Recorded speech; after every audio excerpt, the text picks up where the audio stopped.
Hello hi guys, ದ್ವಿತೀಯ PUC ವಿದ್ಯಾರ್ಥಿಗಳ ನಾಳೆ ಎಕ್ಸಾಮ್ ಇದೆ, ಆನ್ಯುವಲ್ ಎಕ್ಸಾಮ್ ಇಂಗ್ಲೀಷ್. ಸೊ ಎಲ್ಲ ವಿದ್ಯಾರ್ಥಿಗಳಿಗೆ ನಾನು ಕೆಲವೊಂದು ಸಲಹೆ ನೀಡ್ತಾ ಇದ್ದೇನೆ ಆಯ್ತಾ. 13/3/2024 ನಾಳೆ ಎಕ್ಸಾಮ್ ಇದೆ ಇಂಗ್ಲೀಷ್.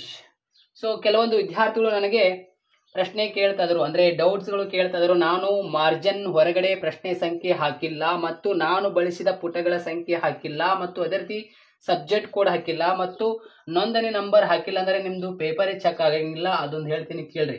ನೋಂದಣಿ ನಂಬರ್ ಕರೆಕ್ಟ್ ಹಾಕಬೇಕಾಗಿರುತ್ತೆ. ಕೆಲವೊಂದು ವಿದ್ಯಾರ್ಥಿಗಳು ಕಾಮನ್ ಮಿಸ್ಟೇಕ್ ಕೇಳ್ತಾ ಇದ್ರು, ಅಂದರೆ ನಾನು ಪ್ರಶ್ನೆ ಸಂಖ್ಯೆ ಏನಿದಿಲ್ಲ ಈ ಒಂದು ಮಾರ್ಜಿನ್ ಕೊಟ್ಟಿರ್ತಾರೆ, ಆ ಒಂದು ಮಾರ್ಜಿನ್ ಹೊರಗಡೆ ಹಾಕಿಲ್ಲ, ನಾನು ಈ ಒಂದು ಲೈನ್ ಒಳಗಡೆ ಹಾಕಿದ್ದೀನಿ. ಇವಾಗ ಫಾರ್ ಎಕ್ಸಾಂಪಲ್ ಇಲ್ಲಿ ಒಂದು ಪ್ರಶ್ನೆ ಸಂಖ್ಯೆ 1 ಅಂತ ಹಾಕಿ ಆಪ್ಷನ್ ಇಲ್ಲೇನೆ ಹಾಕಿದ್ದೇನೆ. ಇದು ಕನ್ಸಿಡರ್ ಮಾಡ್ತಾರಾ ಅಥವಾ ಇಲ್ವಾ? ಮಾಡ್ತಾರೆ ಗೈಸ್. ನಿಮಗೆ 2023 ನಲ್ಲಿ ಅವರು ನಿಯಮ ಹೇಳಿದ್ರು, ಓಕೆ, ಈ ರೀತಿ ಎಲ್ಲ ಬರೀಬಾರ್ದಂತ. ಬಟ್ ನೀವು ಇವಾಗ ಬರ್ದಿರಂದ್ರೆ ಏನೂ ವರಿ ಮಾಡ್ಕೊಳಕ್ ಹೋಗ್ಬೇಡ್ರಿ, ನಿಮಗೆ ಚೆಕ್ ಮಾಡ್ತಾರೆ. ಇವಾಗ ವಿದ್ಯಾರ್ಥಿಗಳ ಹಿತದೃಷ್ಟಿಯಿಂದ ಏನಿದಿಲ್ಲ ಚೆಕ್ ಮಾಡ್ತಾರೆ, ಬಟ್ ನೆಕ್ಸ್ಟ್ ಎಕ್ಸಾಮ್ಗಳಲ್ಲಿ ಆ ರೀತಿ ಮಾಡಕ್ ಹೋಗ್ಬೇಡ್ರಿ. ಮತ್ತು ಇವಾಗ ಸಬ್ಜೆಕ್ಟ್ ಕೋಡ್ ಹಾಕಿಲ್ಲ ನೋಡಿ ಯಾರೆಲ್ಲ, ಏನು ಡೋಂಟ್ ವರಿ, ಏನು ಟೆನ್ಷನ್ ಮಾಡ್ಕೊಳ್ಳೋ ಅವಶ್ಯಕತೆ ಇಲ್ಲ. ಸಬ್ಜೆಕ್ಟ್ ಕೋಡ್ ಕಂಪಲ್ಸರಿ ಹಾಕಬೇಕು. ಆಕ್ಚುಲಿ ಕೆಲವರು ಹಾಕಿರೋದಿಲ್ಲ, ಅವರು ಕೂಡ ಗೊತ್ತಾಗಿರುತ್ತೆ. ಓಕೆ, ಶಿಕ್ಷಣ ಇಲಾಖೆಯವರು ಅರ್ಥ ಮಾಡ್ಕೋತಾರೆ, ಡೋಂಟ್ ವರಿ. ಬಟ್ ಅಲ್ಲಿ ನಿಮ್ಮ ಕಾಲೇಜಿನಲ್ಲಿ ಇರುವಂತಹ ಸಿಬ್ಬಂದಿಯ ಕರ್ತವ್ಯ ಇರುತ್ತೆ ಆಯ್ತಾ. ನಿಮ್ಮ ಕಾಲೇಜಿನಲ್ಲಿ ಅಂದರೆ ಇವಾಗ ನೀವು ಯಾವ ಒಂದು ಸೆಂಟರ್ನಲ್ಲಿ ಎಕ್ಸಾಮ್ ಬರೆಯಕ್ಕೆ ಹೋಗಿರ್ತಾರಲ್ಲ, ಅವ್ರು ಹೇಳ್ಬೇಕು ನಿಮಗೆ ನೀವು ಏನೇನು ಬರೆದಿರ ಏನೇನಿಲ್ಲ ಅವರೆಲ್ಲ ಚೆಕ್ ಮಾಡಬೇಕು. ಯಾಕಂದರೆ ನಿಮ್ಮ ಆನ್ಸರ್ ಶೀಟ್ನಲ್ಲಿ ಸಬ್ಜೆಕ್ಟ್ ನೇಮ್ ಇರಬೇಕು, ಮತ್ತು ನಿಮ್ಮ ನೇಮ್ ಇರಬೇಕು, ಮತ್ತು ಅದೇ ರೀತಿ ಸಬ್ಜೆಕ್ಟ್ ಕೋಡ್ ಇರಬೇಕು, ನಿಮ್ಮ ನೋಂದಣಿ ನಂಬರ್ ಇರಬೇಕು ಆಯ್ತಾ. ಇವೆಲ್ಲ ಇರಬೇಕಲ್ಲಿ. ಅವೆಲ್ಲ ಇದ್ರೇ ಅವರು ಬಂದು ಅಲ್ಲಿ ಸಹಿ ಮಾಡ್ತಾರೆ, ಸಿಬ್ಬಂದಿ ಅವರು ಆಯ್ತಾ. ಅವರು ನೋಡಿಲ್ಲ ಅಂದರೆ ಹೆಂಗೆ, ಮತ್ತೆ ಅವರು ನೋಡೇ ಸಹಿ ಮಾಡ್ತಾರಲ್ಲ ಅಲ್ಲಿ. ಮತ್ತು ಇನ್ನೊಂದೇನು, ನೀವು ಎಷ್ಟು ಪುಟವನ್ನು ಬಳಸಿದಿರಾ ಅಂತ ಅದು ಬರೀಬೇಕಾಗಿರುತ್ತೆ ಕಂಪಲ್ಸರಿ.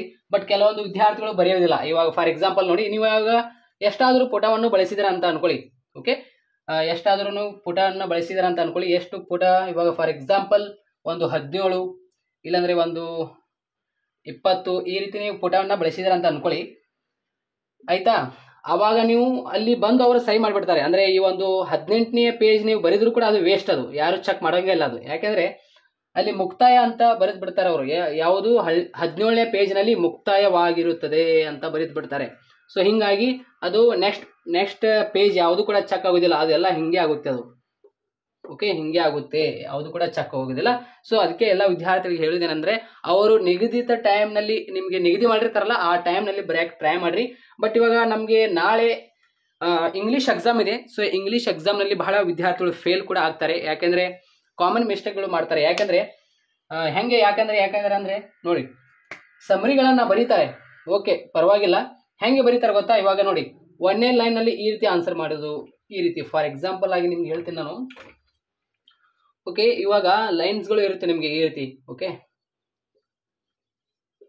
ಈ ರೀತಿ ಬರೀಲೋ ಬೇಡ ಅಂತ ಬರೀತಾರೆ ಸ್ನೇಹಿತರೆ. ಆ ರೀತಿ ಬರೆದರೆ ಮಾರ್ಕ್ಸ್ಗಳು ಕೊಡೋದಿಲ್ಲ ಕರೆಕ್ಟ್ ಆಗಿ. ಓಕೆ, ಲೈನ್ ಟು ಲೈನ್ ನೋಡಿ ಈ ರೀತಿ ಇರಬೇಕು ಆನ್ಸರ್ಗಳು. ಓಕೆ, ಈ ರೀತಿ ಇದ್ರೆ ಲೈನ್ ಟು ಲೈನ್ ಇದ್ರೆ ಅವರು ಮಾರ್ಕ್ಸ್ ಖಂಡಿತವಾಗಿ ಕೊಡ್ತಾರೆ. ನೀವು ಹೆಂಗೆ ಮಾಡ್ತಾರೆ, ಕೆಲವೊಂದು ವಿದ್ಯಾರ್ಥಿಗಳು ಹೆಂಗೆ ಮಾಡ್ತಾರೆ ಅಂದರೆ ನಾನು ನೋಡಿದಿನ, ಅದಕ್ಕೆ ಹೇಳ್ತಾ ಇದ್ದಾನೆ. ಇಲ್ಲಿ ನೋಡ್ರಿ, ಇಲ್ಲಿ ಬರೀದು ಹಿಂಗೆ ಬರೀದು ಬರೀಲೋ ಬೇಡ ಅಂತ ಹಿಂಗೆ ಬರೀದು ಮಾಡ್ತಾರೆ. ನಾನು ನೋಡಿನಿ. ಅಂದರೆ ಸೆಂಟೆನ್ಸ್ಗಳಿಗೆ ಬಹಳ ಫೇಸ್ ಬಿಡ್ತಾರೆ. ಅಂದರೆ ಇವಾಗ ಇಲ್ಲೊಂದು ಸೆಂಟೆನ್ಸ್ ಬರೋದು, ಇಲ್ಲಿ ಬರೀದು, ಓಕೆ, ಇಲ್ಲಿ ಬರೀದು, ಇದು ನೋಡಿ ಖಾಲಿನೇ ಇರುತ್ತೆ, ಇದು ಕೂಡ ಇಲ್ಲಿ ಖಾಲಿ ಇರುತ್ತೆ, ಇದು ಕೂಡ ಇಲ್ಲಿ ಖಾಲಿ ಇರುತ್ತೆ. ಅದು ಸರಿ ಅನಿಸೋದಿಲ್ಲ. ನೀವು ಕರೆಕ್ಟ್ ಆಗಿ ಬರೀರಿ. ಇವಾಗ ಈ ರೀತಿ ಮಾರ್ಜಿನ್ ಇರುತ್ತಲ್ಲ ಆಯ್ತಾ, ಕರೆಕ್ಟ್ ಆಗಿ ಬರೀರಿ ಆಯ್ತಾ, ಈ ರೀತಿ ಬರೀರಿ. ಸೊ ಎಲ್ಲ ವಿದ್ಯಾರ್ಥಿಗಳಿಗೆ ಹೇಳುವುದೇನೆಂದರೆ, ಇವಾಗ ಸ್ಟಾರ್ಟಿಂಗ್ನಲ್ಲಿ ನಿಮಗೆ MCQ ಕ್ವಶನ್ ಮತ್ತು ಮ್ಯಾಚ್ ದ ಫಾಲೋಯಿಂಗ್ ಕ್ವಶನ್ ಎಷ್ಟು ಗೊತ್ತಿದೆ ಬರೀರಿ. MCQ ಕ್ವಶನ್ ನಿಮಗೆ ಮ್ಯಾಚ್ ದ ಫಾಲೋಯಿಂಗ್ ಕ್ವಶನ್ ಗೊತ್ತಾಗಲಿಲ್ಲ ಅಂದರೆ ಬಿಟ್ಬಿಡಿ. ನಿಮಗೆ ಲಾಸ್ಟ್ನಲ್ಲಿ ಯಾರಾದರೂ ಹೇಳಿದರೆ ಕೂಡ ನಿಮಗೆ ಯೂಸ್ ಆಗುತ್ತೆ. ಯಾವುದೇ ಕಾರಣಕ್ಕೂ ಬೇಗನೆ ಕ್ವಶನ್ ನಂಬರ್ ಹಾಕಕ್ಕೆ ಹೋಗಬಾರ್ದು. ನಿಮಗೆ ಗೊತ್ತಿದ್ರೆ ಅಷ್ಟೇ ಕ್ವಶನ್ ನಂಬರ್ ಹಾಕಬೇಕು. ಇದೊಂದು ಅಂಶ ನೆನಪಿನಲ್ಲಿ ಇಟ್ಕೊಳ್ಳಿ. ಯಾಕೆಂದರೆ ಇವಾಗ ಕ್ವಶನ್ ನಂಬರ್ ಹಾಕಿದ್ದು ನೀವು ಮತ್ತೆ ಈ ರೀತಿ ಘಾಟ್ ಹಾಕೋದು ಅದು ಸರಿ ಅನ್ಸಲ್ಲ ಆಯ್ತಾ. ಈ ರೀತಿ ಮಾಡೋದು ಅದು ಸರಿ ಅನ್ಸಲ್ಲ. ಇವಾಗ ನೀವು 1ನೇದು ಹಾಕಿದ್ದೀರಾ ಅಂತ ಅನ್ಕೊಳ್ಳಿ ಆಯ್ತಾ, ಆಪ್ಷನ್ A ಅಂತ ಹಾಕಿದ್ದೀರಾ, ಇದು ಘಾಟ್ ಹಾಕಿ ಮತ್ತು ಇದು ಘಾಟ್ ಹಾಕಿ ಮತ್ತು ಆಪ್ಷನ್ C ಅಂತ ಹಾಕೋದು ಇದು ಸರಿ ಅನ್ಸಲ್ಲ ಆಯ್ತಾ. ನಿಮ್ಮ ಪೇಪರ್ ಚೆಕ್ ಮಾಡ್ತಾರಲ್ಲ ಅಲ್ಲಿ ಅವ್ರಿಗೆ ಏನು ಅನಿಸುತ್ತೆ, ಒಂಥರ ಅವ್ರಿಗೆ ನೀಟ್ನೆಸ್ ಅನ್ಸೋದಿಲ್ಲ. ಅವ್ರಿಗೇನು ಅನಿಸುತ್ತೆ ಅಂದರೆ ಏನೋ ಕಾಪಿ ಆಗಿದೆ ಅಂತ ಅನ್ಕೋತಾರೆ ಅವರು. ಮತ್ತೆ ನಿಮಗೆ ಅವರು ಅಂತೂ ಮಾರ್ಕ್ಸ್ ಕೊಡ್ತಾರೆ, ನೀವು 1 ಮಾರ್ಕ್ಸ್ ತಗೊಂಡು ಏನು ಮಾಡೋರು, ನಿಮಗೆ ಅಲ್ಲಿ 4 ಮಾರ್ಕ್ಸ್ನಲ್ಲಿ 6 ಮಾರ್ಕ್ಸ್ನಲ್ಲಿ ಚೆಕ್ ಮಾಡುವಾಗ ಹಿಡಿತಾರೆ, ಅಲ್ಲಿ ಹಿಡಿತಾರೆ ಮತ್ತು ಗ್ರಾಮರ್ನಲ್ಲಿ ಹಿಡಿತಾರೆ. ನಿಮಗೆ ಯಾರೆಲ್ಲ ಈ ರೀತಿ MCQ ಕ್ವಶನ್ ಅಲ್ಲಿ ತಪ್ಪು ಹಾಕಿರ್ತಾರಲ್ಲ, ಒಂದೆರಡು ತಪ್ಪು ಹಾಕಿದ್ರೆ ಓಕೆ, ಇಲ್ಲ ಎಲ್ಲವೂ ತಪ್ಪು ಹಾಕಿದ್ರೆ, ಅಂದರೆ ಎಲ್ಲವೂ ಅಂದರೆ ಫಾರ್ ಎಕ್ಸಾಂಪಲ್ ಇವಾಗ 5, 6 ಈ ರೀತಿ ಯಾರೆಲ್ಲ ತಪ್ಪು ಹಾಕಿರ್ತಾರಲ್ಲ ಅವ್ರಿಗಂತೂ ಅವ್ರು ಹಿಡಿತಾರೆ. ಅಲ್ಲಿ ಇದು ಗ್ರಾಮರ್ನಲ್ಲಿ, ಅಲ್ಲಿ ಗ್ರಾಮರ್ನಲ್ಲಿ ಗೊತ್ತೇ ಆಗಿಬಿಡುತ್ತೆ ಅವರ ಬಂಡವಾಳ ಎಷ್ಟಿದೆ ಅಂತ.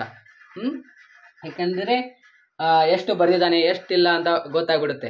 ಸೊ ಅದಕ್ಕೆ ಹೇಳ್ತಾ ಇದ್ದೇನೆ. ಸೊ ವಿದ್ಯಾರ್ಥಿಗಳು ಹೇಳ್ತಾ ಇದ್ದಾನೆ, ಮೊದಲಿಗೆ ನಿಮಗೆ ಗ್ರಾಮರ್ಗಳು ಎಷ್ಟು ಬರುತ್ತೆ ಕರೆಕ್ಟಾಗಿ ಬರೀರಿ. ಗ್ರಾಮರ್ ಎಷ್ಟು ಬರುತ್ತೆ ಬರೀರಿ, ಮತ್ತು 4 ಅಂಕದ ಪ್ರಶ್ನೆ 6 ಅಂಕದ ಪ್ರಶ್ನೆಗೆ ಸಮರಿ ಬರೀರಿ ಅಂತ ಹೇಳಿದ್ದೇನೆ. ಸಮರಿನೂ ಕರೆಕ್ಟಾಗಿ ಬರೀಬೇಕು ಆಯಿತಾ. ಇವಾಗ ರೋಮಿಯೋ ಆ್ಯಂಡ್ ಜೂಲಿಯಟ್ ನಿಮಗೆ ಕವಿ ಪರಿಚಯ ಇರ್ತಾರೆ.